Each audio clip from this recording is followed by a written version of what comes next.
All right. Last Sabbath I talked about end times. I want to continue a little bit more. And sometimes I wonder if people doesn't realize when they say and ask for Yeshua to speedy return what we're really asking for.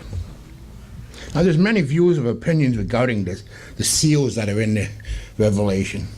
Trumpets, bowls of Revelation, and of course, like everyone else, I have my own views. And I am no way proclaiming that I am right and everyone else is wrong. I just believe we can all learn from each other and grow in our understanding as we consider the views of others.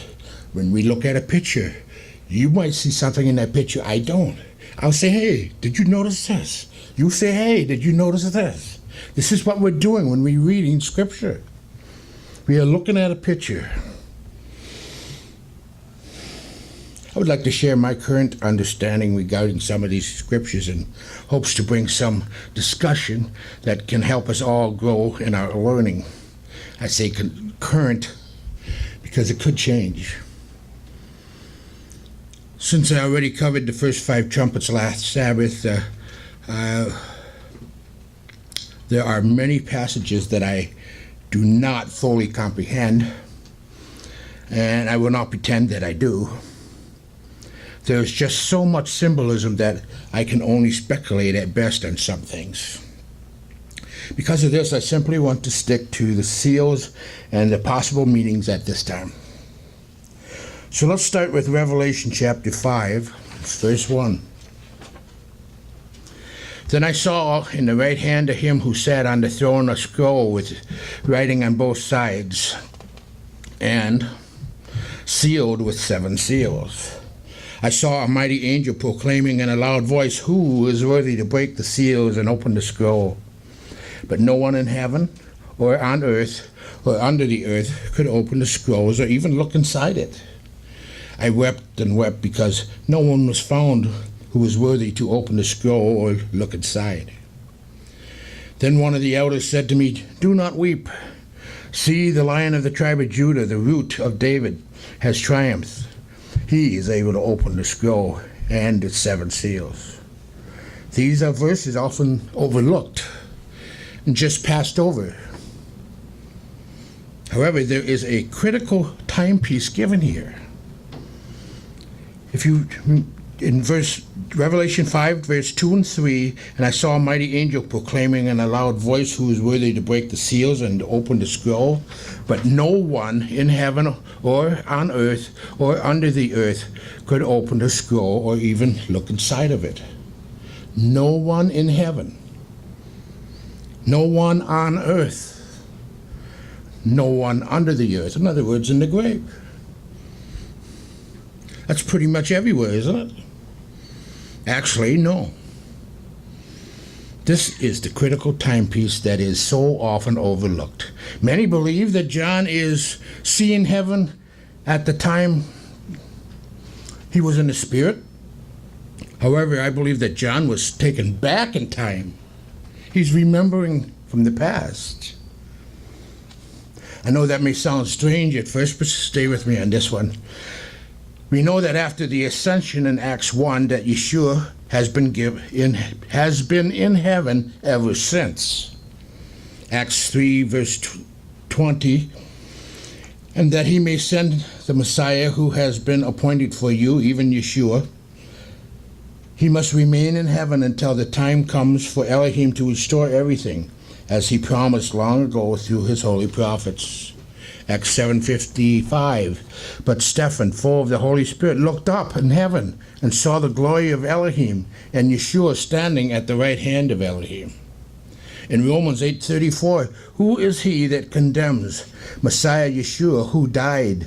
More than that, who was raised to life, is at the right hand of Elohim and is also interceding for us. And Hebrews 9:24 says that for Messiah did not enter a man-made sanctuary that was only a copy of the true one.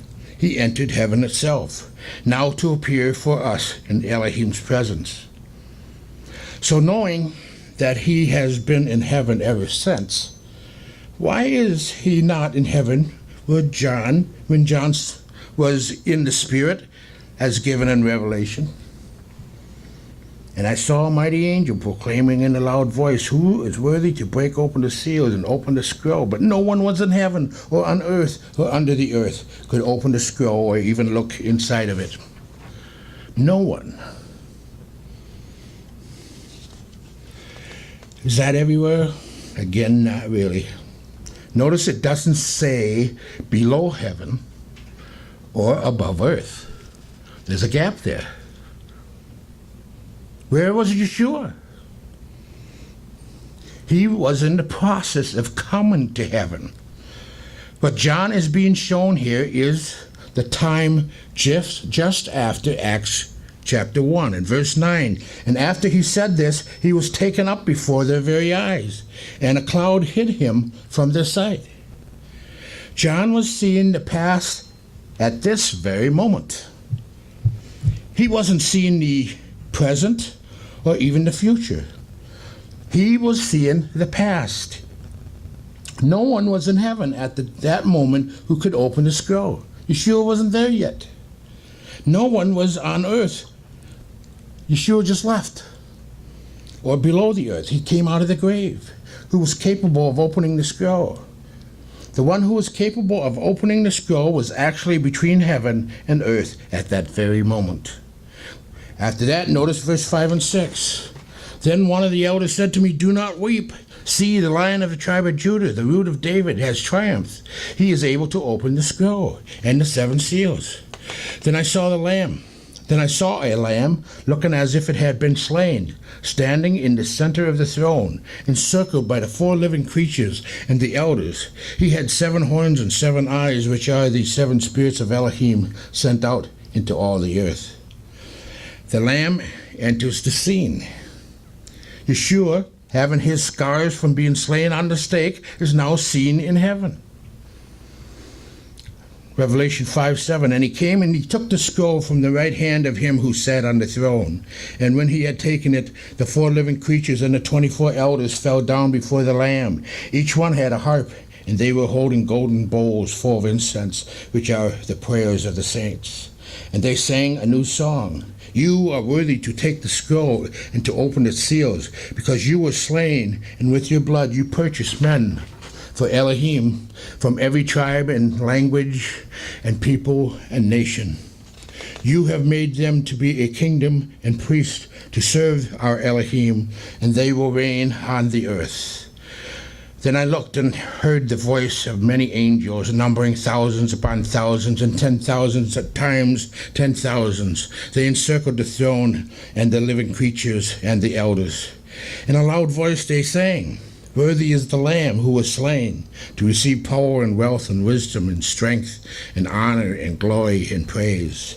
Then I heard every creature in heaven and on earth and under the earth and on the sea and all that is in them singing, "To him who sits on the throne and to the Lamb be praise and honor and glory and power forever and ever." The 4 living creatures said amen, and the elders fell down in worship. All heaven and all creation declares what he has just completed through his death and resurrection. Again, the text seems to show that Yeshua has truly just come on the scene and is now getting ready to break open the seals. In fact, the song they sing is declared new in verse 9. This is something we must consider. If this is taking place years after his death and resurrection, how can it really be new? Doesn't it make more sense that if it is new because it truly just happened? And with all of this text making it seem like he had just accomplished all of this, I can't help but wonder if this actually happened at his ascension at the first fruits. Definitely makes sense. So we see that the seals are about to actually be broken just after Yeshua has entered into heaven. This truly changes the perspective of how these seals should be viewed. Revelation 6 verse 1, I watched as the Lamb opened the first of the 7 seals. Then I heard one of the 4 living creatures say in a voice like thunder, "Come!" I looked, and there before me was a white horse. Its rider held a bow, and he was given a crown, and he rode out as a conqueror bent on conquest. Some had said that this was Yeshua. Others have suggested that this is the Antichrist, beginning his rule. I believe this is the spirit of Antichrist that is now in the world. In 1 John 4, verse 3, but every spirit that does not acknowledge Yeshua is not from Elohim. This is the spirit of the Antichrist, which you have heard is coming, and even now is already in the world. Does this mean that types of Antichrist didn't exist before this time? Of course not. However, I believe that the spirit of Antichrist actually increases at the breaking of this seal. In Revelation 6, verse 3, when the Lamb opened the second seal, I heard a second living creature say, "Come!" Then another horse came out, a fiery red one. Its rider was given power to take peace from the earth and to make men slay each other. To him was given a large sword. There's little debate as what this represents, war or even chaos. And the greater debate, I guess, would be that of the timing to this being released. But again, I hold that this has already been released, and that wars have only increased as a result of this seal being broken. Revelation 6:5, when the Lamb opened the third seal, I heard the third living creature said, "Come!" I looked, and there before me was a black horse. Its rider was holding a pair of scales in his hand. Then I heard what sounded like a voice among the four living creatures saying, "A quart of wheat for a day's wages, and 3 quarts of barley for a day's wages, but do not damage the oil or the wine."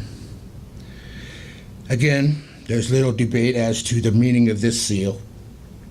Famine, poor economic conditions. Some would argue that this couldn't have started at that time when Yeshua had entered into heaven. But again, I'm not saying that it started at this time, but rather that it began to increase over time with the breaking of the seal. Revelation 6, verse 7. When the Lamb opened the fourth seal, I heard the voice of the fourth living creature say, "Come!" I looked, and there before me was a pale horse. Its rider was named Death, and Hades was following close behind him. They were given power over a fourth of the earth to kill by the sword, famine, and plague, and by the wild beasts of the earth. As the first 3 seals is concerning something taking place in the spiritual realm, we see the same here. In fact, most interpret this seal as something only happening in the spiritual realm anyways. Notice that the effect of the second and third seal, the sword and famine, are mentioned here, but have plague and wild beast included, which could be implying that these indeed grow worse over time. Trust me when I say I understand that many would say that these types of things have always been. So how can these seals be of any significance when Yeshua was just taken up? After all, there had been several Antichrist figures to that point in time already. Wars and famines and plagues were nothing new, to which I agree with that. Yet, these types of events were already in existence. I believe they are actually to begin to increase from that moment on. However, it must be noted that if someone wants to hold that these seals are opened later in time or even have yet to be opened, they have to agree that these types of events have already been in existence up to this point in time as well. So whether they are opened at the time of Yeshua's ascension or at the time of the end, either way, we must admit that these events are nothing new. They only increase in frequency and severity. However, it's only in the next 2 seals that we clearly see the future spoken of. Revelation 6:9. And when he opened the fifth seal, I saw under the altar the souls of those who had been slain because of the word of Elohim and the testimony they had maintained. They called out in a loud voice, "How long, sovereign Lord, holy and true, will you judge the inhabitants of the earth and avenge our blood?" Then each of them was given a white robe, and they were told to wait a little longer until the number of their fellow servants and brothers who were to be killed as they had been was completed. Here we see that what appears to be a present tense event at the time that Yeshua actually opens this seal. We see an ever so brief conversation that takes place with those involved, and they are told to wait for a future time. They were told to wait until the number of their fellow servants and brothers who were to be killed as they had been was completed. This definitely lends credence to the fact that the previous seals were most possibly opened in the same time and not throughout history, and that the spiritual events that took place in those previous seals were in the same time frame as the fifth seal as well. Again, they were told to wait until a number of their fellow servants and brothers who were to be killed as they had been was completed. Just like the other seals speak of events that have already been in existence, the fifth seal speaks of those who have been killed because of the word of Elohim. There's no doubt that many had already been killed for the word of Yahweh up to that point in time. However, I believe it is safe to say that since that time of Yeshua, martyrdom for the faith began a rapid increase throughout the ages. Again, showing the possibility that the same principle could apply to that of the first four seals. And through the fifth, even though the fifth seal does indeed speak of a future event, it is in this seal that seems to put them all together, as all being opened and having the events take place in the same time frame. And then we get the sixth seal. Revelation 6, verse 12. I watched as he opened the sixth seal, and there was a great earthquake. The sun turned black like sackcloth made of goat hair. The whole moon turned blood red, and the stars in the sky fell to earth, as late figs dropped from fig trees when shaken by a strong wind. The sky receded like a scroll, rolling up, and every mountain and island was removed from its place. Then the kings of the earth, the princes, the generals, the rich, the mighty, and even the slave, and every free man, hid in caves and among the rocks of the mountains.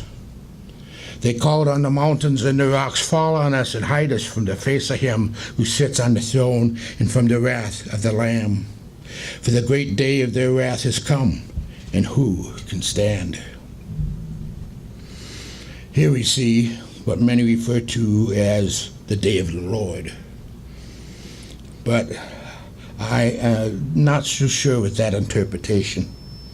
And this is why, if you look at verse 12 again, I watched as he opened the sixth seal. There was a great earthquake.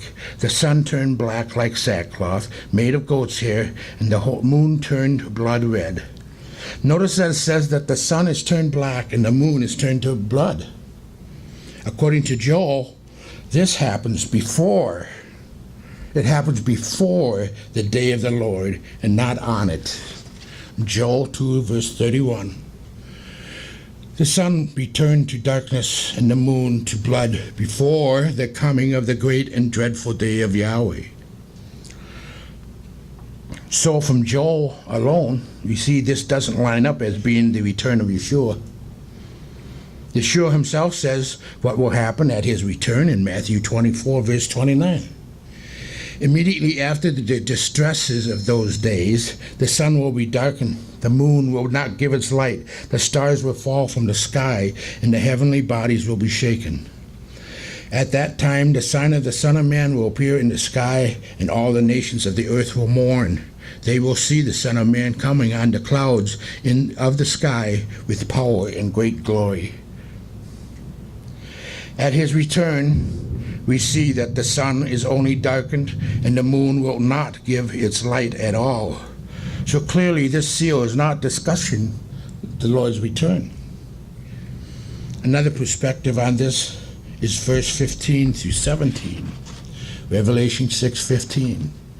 Then the kings of the earth, the princes, the generals, the rich, the mighty, every slave and every free man hid in caves and among the rocks of the mountains. They called on the mountains and the rocks, fall on us and hide us from the face of him who sits on the throne and from the wrath of the Lamb. For the great day of their wrath is come, and who can stand? Here we see kings of the earth and princes and generals hiding underground. Does this sound like the Battle of Armageddon? Hardly. At Yeshua's return, there is a much different picture with what happens with the kings of the armies and the armies. Revelation 16, verse 13. Then I saw three evil spirits that looked like frogs. They came out of the mouth of the dragon, out of the mouth of the beast, out of the mouth of the false prophet. They are spirits of demons performing miraculous signs, and they go out to the kings of the whole world to gather them for the battle on the great day of Elohim Almighty. Behold, I come like a thief. Blessed is he who stays awake and keeps his clothes with him, so that he may not go naked and be shamefully exposed. Then they gathered the kings together to the place that in Hebrew is called Armageddon. Plus in Revelation 19, verse 17, and I saw an angel standing in the sun, who cried in a loud voice to all the birds flying in midair, come, gather together for the great supper of Elohim, so that you may eat the flesh of kings, generals, mighty men, of horses, their riders, and the flesh of all people, free and slaves, small and great. Then I saw the beast and the king of the earth, and their armies gathered together to make war against the rider on the horses and his army. So it's clear that the sixth seal is not the return of Yeshua. And please know that I agree that it can indeed look like it is, especially in light of verse 17, which says in Revelation 6:17, for that great day of their wrath has come, and who can stand? But please know this. The word for day here is number 2250. He mirah. It simply carries the meaning of a time period, not necessarily a single day. So it could be rendered in Revelation 6:17, for the great time of their wrath has come, and who can stand? I believe it's very possible that this is declaring that the beginning of the end has started. The beginning of the end has started. So this event will begin that which takes us to the return of Yeshua. Obviously, this event is no small thing, as the kings and generals and so many more hide themselves under the ground for protection. The event is so large that it even says mountains are removed. Revelation 6, verse 14, the sky receded like a scroll, rolling up, and every mountain and island was removed from its place. This definitely inclines one to think of a massive earthquake. What was I covering last Sabbath? Even one that is global, as the text clearly says, every mountain and island. Knowing that this is not the return of Yeshua, is it possible that this is an event that actually starts the closing act, if you will? Before we go any further on this, let's pause and do a quick review. So far, we see that the timing of the breaking of the seals takes place just as Yeshua arrives in heaven from leaving the earth in Acts 1. We see how it is possible that the first 5 seals were all opened, and the events of those seals actually began and started increasing on the earth from that very moment. Here we see the revealing of something that clearly takes place in the future, yet it's before the return. Again, is it possible that this could actually be the event that truly begins the end time? I believe this is very plausible. Consider the words of Yeshua in Matthew 24, verse 5. For many will come in my name, claiming I am Messiah, and will deceive many. Verse 6, you will hear of wars and rumors of wars, but see to it that you are not alarmed. Such things must happen, but the end is still to come. Here we see that wars are not to be a surprise. These things will happen and even increase, as we saw from the third seal. But then we come to what Yeshua calls the beginning of the birth pains, which watch for a similarity to Revelation 6:14. In Matthew 24:7, nation will rise against nation, kingdom against kingdom. There will be famines and earthquakes in various places. All these are the beginning of birth pains. Let's focus on the last sentence in verse 7. It mentions famines and earthquakes in various places. Number 2596. The Greek for various places is kata, which we can actually be translated as according to passages. Kata, pending the context, carries the meaning of against, down, or according to. It's used over 300 times in the New Testament. It's actually used again by Yeshua just one chapter later. In Matthew 25:15, to one he gave 5 talents of money, to another 2 talents, to another 1 talent, each according, the word kata, to his ability. Then he went on his journey. And here's another one in Matthew 7:5. So the Pharisees and teachers of the law asked Yeshua, why don't your disciples live according to, the word is kata, to the traditions of the elders instead of eating their food with unclean hands? And here's another, Luke 1 verse 9. He was chosen by Lot according, kata, to the customs of the priesthood, to go into the temple of Yahweh and burn incense.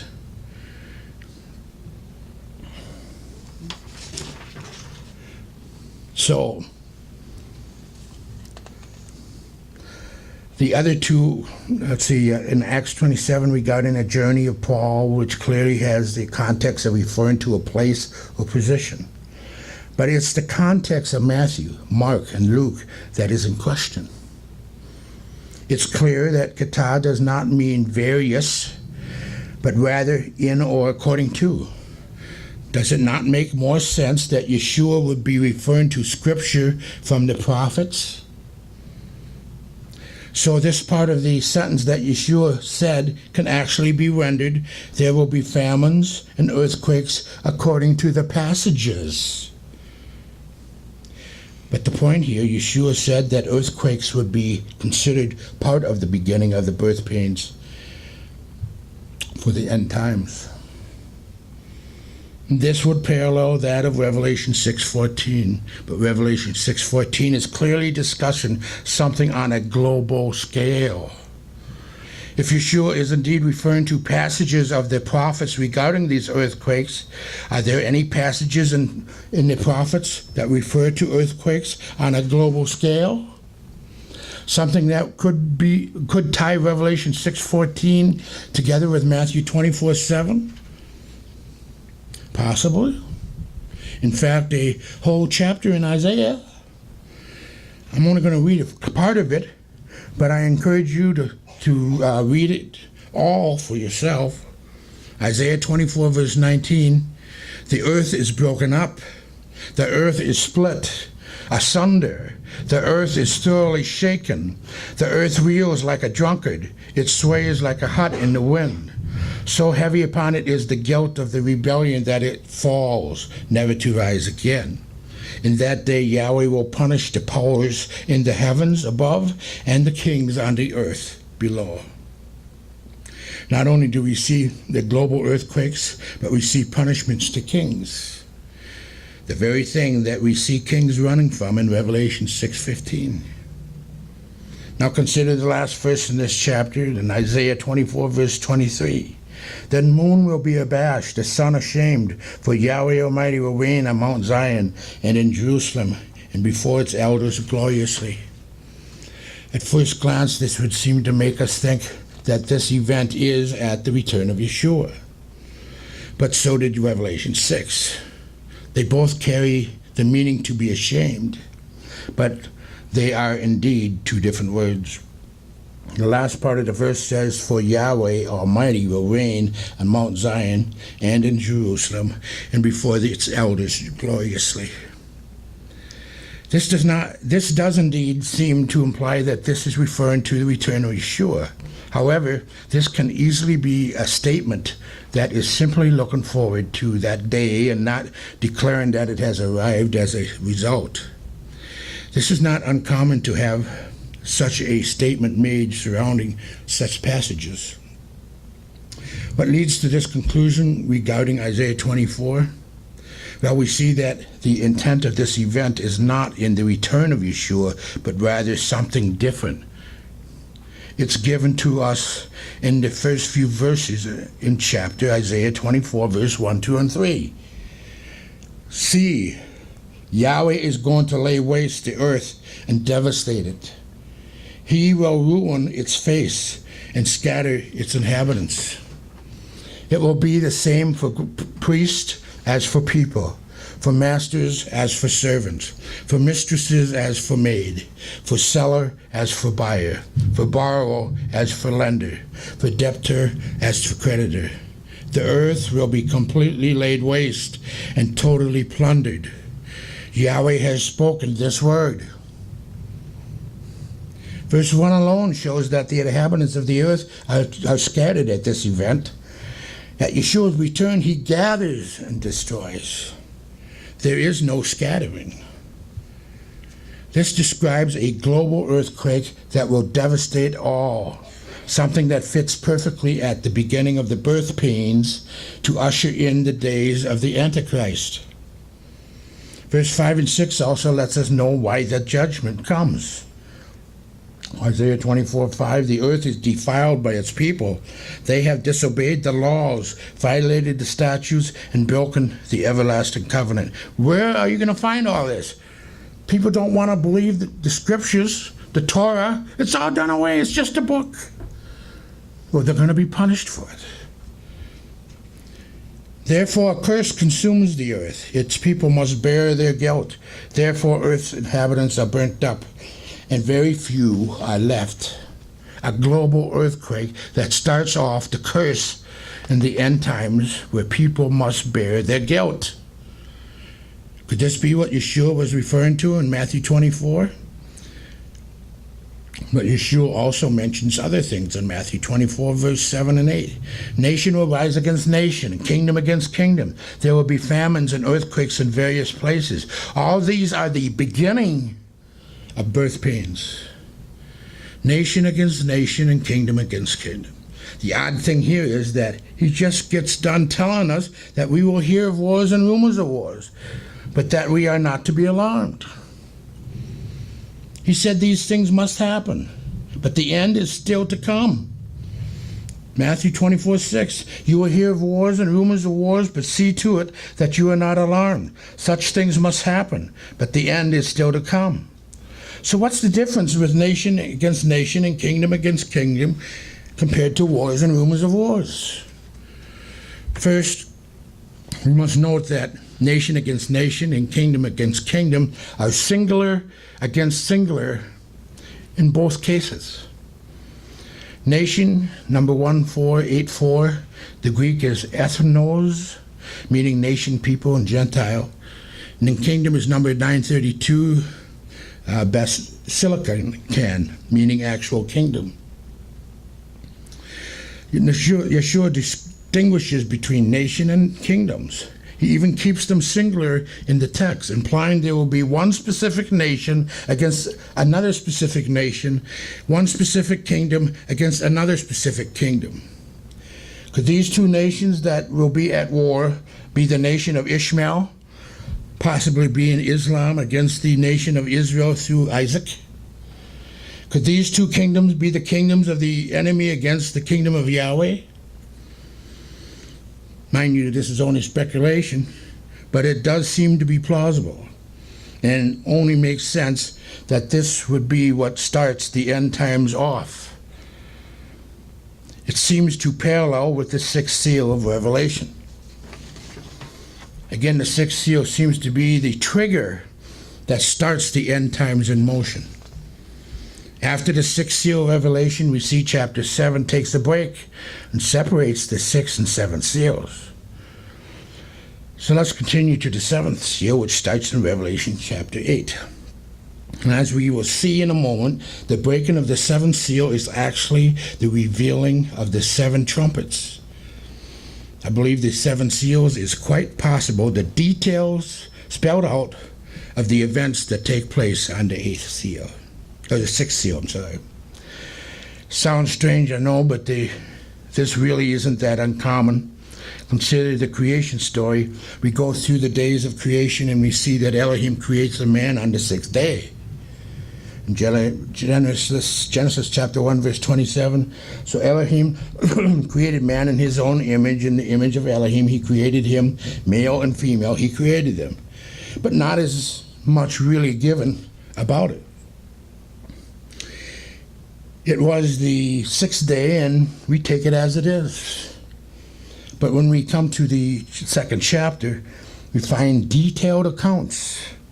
We think nothing of it and continue on, realizing that we have simply gone back for the details of what happened on the sixth day. The same principle is at work here. The seventh seal is the detailed account of all that takes place in the sixth seal. And if the sixth seal is truly the beginning of the end times judgments, then the following will truly make sense. The seventh seal is opened in Revelation 8, chapter 8, verse 1. When he opened the seventh seal, there was silence in heaven for about half an hour. Now, something to consider here.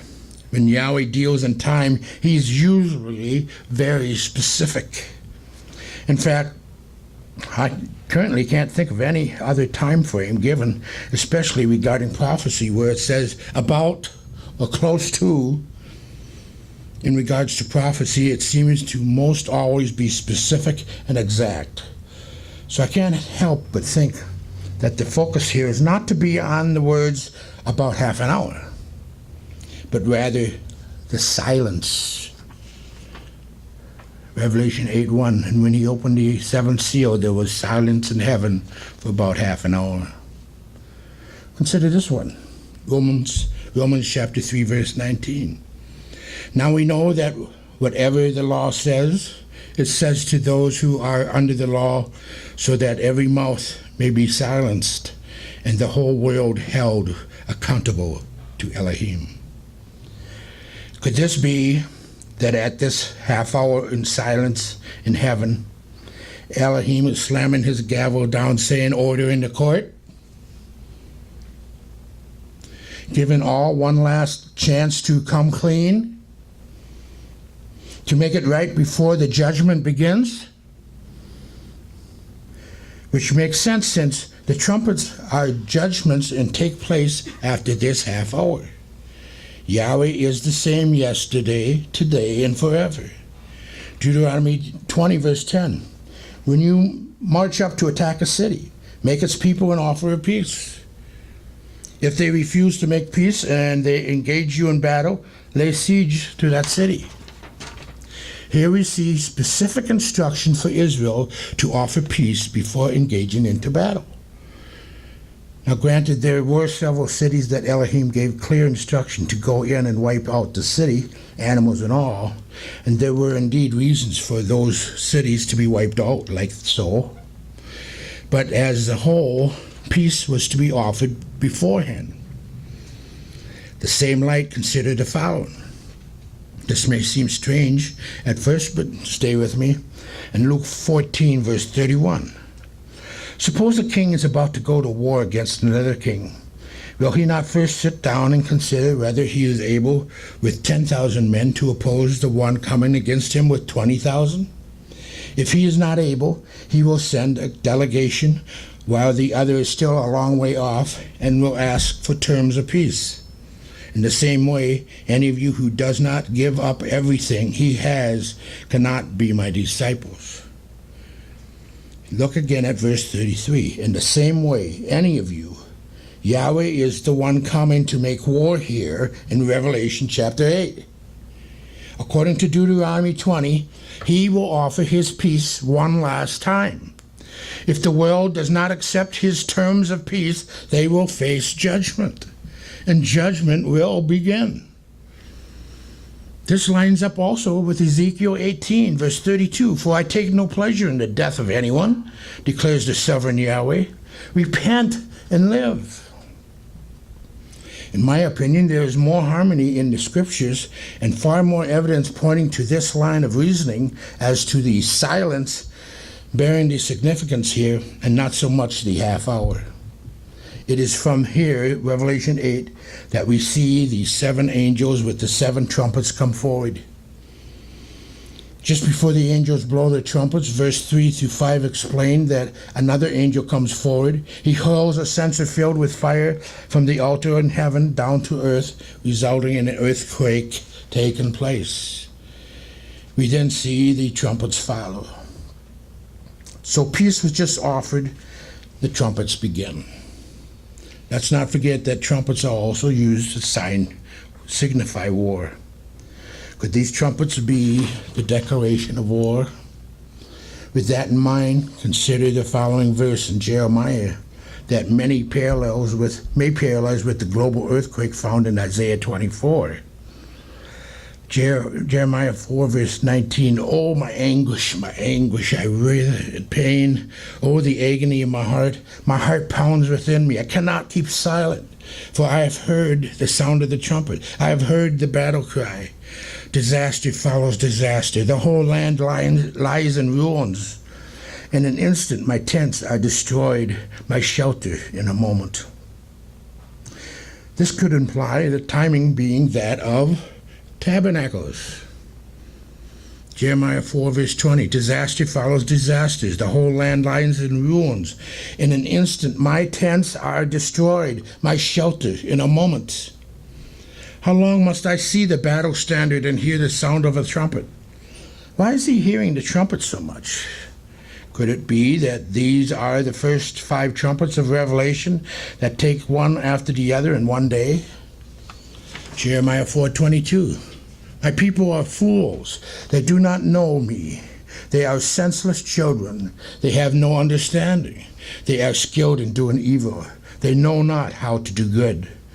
I looked at the earth, and it was formless and empty, and at the heavens, and their light was gone.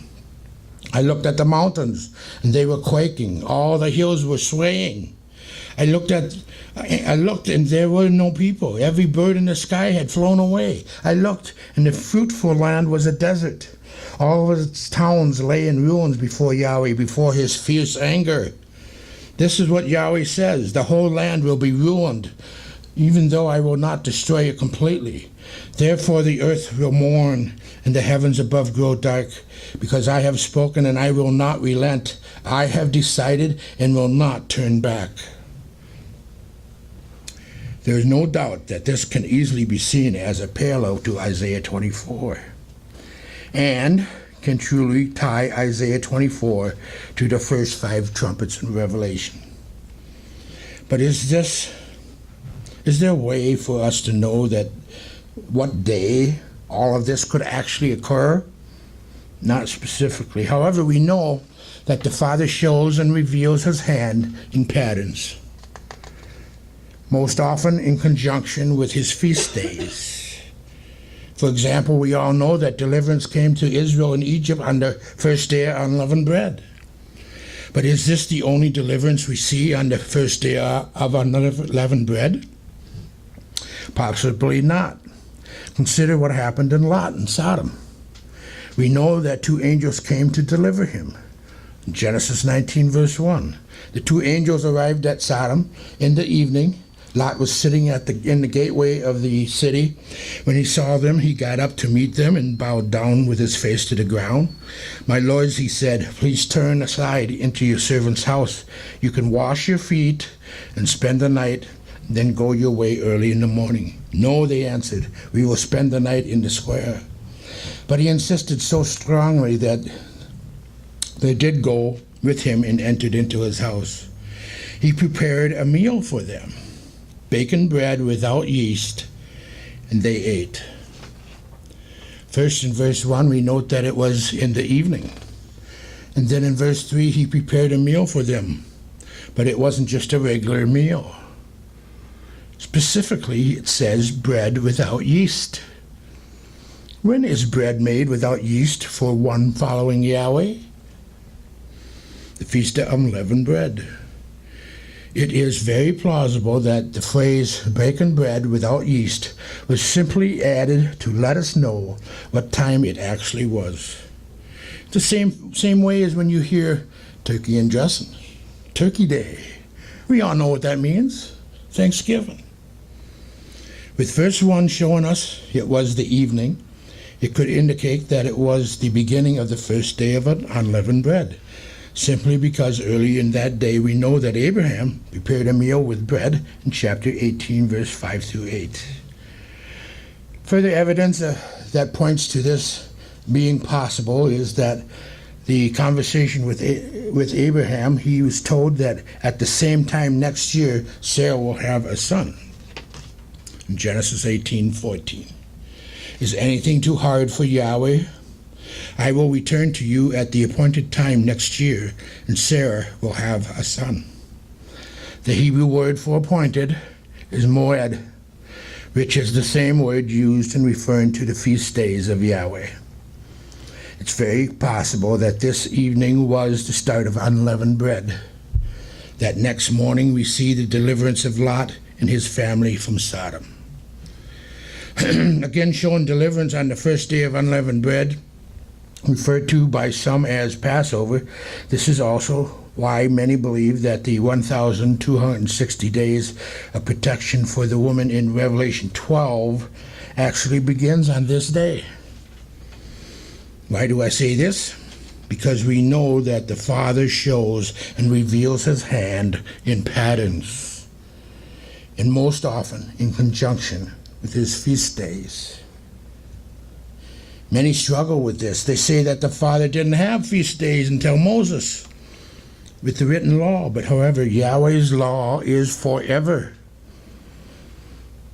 It is even declared that Abraham followed all Yahweh's laws and commands, and this was before Moses wrote them down. Genesis 26, verse 4. "I will make your descendants as numerous as the stars of the sky, and will give them all these lands, and through your offspring all nations on earth will be blessed, because Abraham obeyed me and kept my requirements, my commands, my decrees, and my laws." Yahweh's word truly stands forever, and just because they weren't written down, it doesn't mean that they didn't know about them. They could very easily have been passed down orally, as it seems to be the case. And one more element to consider here. As mentioned, we now see that deliverance on Passover happened in Sodom and Egypt. Now consider the following verse regarding the two witnesses. Revelation 11, verse 8. "Their bodies will lie in the streets of the great city, which is figuratively called Sodom and Egypt, where also their Lord was crucified." No doubt this is referencing Jerusalem. However, we find it interesting that the two places of major events that is recorded on previous Passovers is given the figurative name of Jerusalem. What is the prophetic significance? Matthew 24, verse 15. "So when you see standing in the holy place the abomination that causes desolation, spoken of through the prophet Daniel, let the reader understand. Then let those who are in Judea flee to the mountains." Knowing that Yeshua told all who will be in Judea to flee from there when they see the abomination that causes desolation, it only makes sense that this is where the Antichrist will rule, and Yahweh's people will have to flee from there. implying all the more that the time of the Antichrist will begin his rule at the time of a future Passover. All that being said, is there a way for us to know what day the sixth seal could happen on? If patterns are something for us to consider, then we need to consider the patterns offered with the 10 plagues that fell upon Egypt. It is believed by some that the plagues actually lasted up to 6 months or even longer. If they did indeed last up to 6 months or longer, that would put them starting at the time of their fall feast, Tabernacles, which starts on the 15th day of the 7th month. And if we go forward 6 or 7 months from there, we land on the 15th of the first month, unleavened bread, the time of Exodus. If this is truly the case, what does this mean? Well, if we believe that Yahweh does indeed utilize his feast days for moving in his people's lives, it could indeed mean that Yahweh spoke to Moses through the burning bush on trumpets when he told him to go back to Egypt. So he begins his long journey back to Egypt, and 10 days later he appears before Pharaoh on the Day of Atonement, the 10th day of the month. Pharaoh then refuses Moses' request to let Israel celebrate the feast. That feast would have been Tabernacles, and Moses requested for the allowance of a 3-day journey. The journey would have started on the 11th, arriving on the 13th, giving them time to prepare for the feast. Not only did Pharaoh refuse the request, but he makes work even more difficult for the Hebrews. 5 days later, the plagues could have started. Could it be that the reason Yahweh hardened Pharaoh's heart was to make the plagues last 6 or 7 months? Could it be that the reason Yahweh hardened Pharaoh's heart was to implement his plan? I acknowledge that there is no proof for this. However, seeing the pattern of how the Father moves on his feast days, it is well within reason to consider it as something possible. But what does this have to do with the end times and the possible day that the sixth seal will happen? Well, if we believe Isaiah 46:10 that says, I make known the end from the beginning, from ancient times, what is still to come, I say my purpose will stand and I will do all that I please, then it is not possible for this day to happen sometime during is it not possible for this day to happen sometime during Tabernacles? 6 or 7 months before the deliverance takes place? A worldwide earthquake happening when his people are in tents? This actually parallels that which we've covered in Jeremiah 4, verse 20. Disaster follows disaster. The whole land lies in ruins. In an instant, my tents are destroyed, my shelter in a moment. Again, this could imply the timing being that of a future tabernacle. And one more thing to consider here is that of the 5 months mentioned in the 5th trumpet. In Revelation 9:10, they had tails and stings like scorpions, and their tails they had power to torment people for 5 months. If this starts at the time of Tabernacles, then these 5 months would end 1 month before Passover of unleavened bread, the day that many believe will be the beginning of their 1,260 days. It stops 30 days short. Could this be when the army of the Antichrist is ready and prepared to rise up against Yahweh's people? Even if there's 7 months between Tabernacles and coming Passover, the end of the 5 months would actually give the army of the Antichrist 30 days to prepare to rise up the 1 month before the 1,260 days begins, which could actually make the scenario more feasible. According to Islamic eschatology, the army of the Mahdi will arise and usher in the rule of the Mahdi. So we can see how this aligns itself to be 30 days before the rise of the Antichrist. So the mention of the 1,290 days in Daniel 12, verse 11, From the time that the daily sacrifice is abolished and the abomination that causes desolation is set up, there will be 1,290 days. Only time will tell. But hopefully you can see the possibility of this all lining up together as the Father moving on his appointed feast days. So it could be possible that the sixth seal actually happens during some future tabernacles. Another thought regarding the six seals in Revelation 6:15. Then the kings of the earth, the princes, the generals, the rich, the mighty, and every slave and every free man hid in caves and among the rocks of the mountains. They called on the mountain, and the rocks fall on us and hide us from the face of him who sits on the throne and from the wrath of the Lamb. Now compare the similarity of Yeshua's words in Luke to the sixth seal. Yeshua actually references Hosea 10 verse 8 while pointing to the future of the sixth seal. And Luke 23 verse 29 says, "For the time will come when you will say, Blessed are the barren woman, the wombs that never bore, and the breasts that never nursed." Now why would they say that in verse 29? Because the barren woman do not have little ones to take care of and to provide for during hard times. The interesting thing is that those times aren't even considered hard in the eyes of Yeshua. Luke 23:31, "For if men do these things when the tree is green, what will happen when it is dry?" Meaning the time will come when it will really be bad. What will they say then? Then he quotes Hosea in verse 30. Compare the similarities to the sixth seal here in Luke. They will say to the mountains, "Fall on us," and to the hills, "Cover us." Again, he's quoting Hosea 10. Hosea is actually referring to the northern kingdom, those who became scattered over the nations. Hosea 10 verse 7, "Samaria and its kings will float away like a twig on the surface of the waters." This is clear and direct reference to the northern kingdom. Hosea 10:8, "The high places of wickedness will be destroyed. It is the sin of Israel. Thorns and thistles will grow up and cover their altars.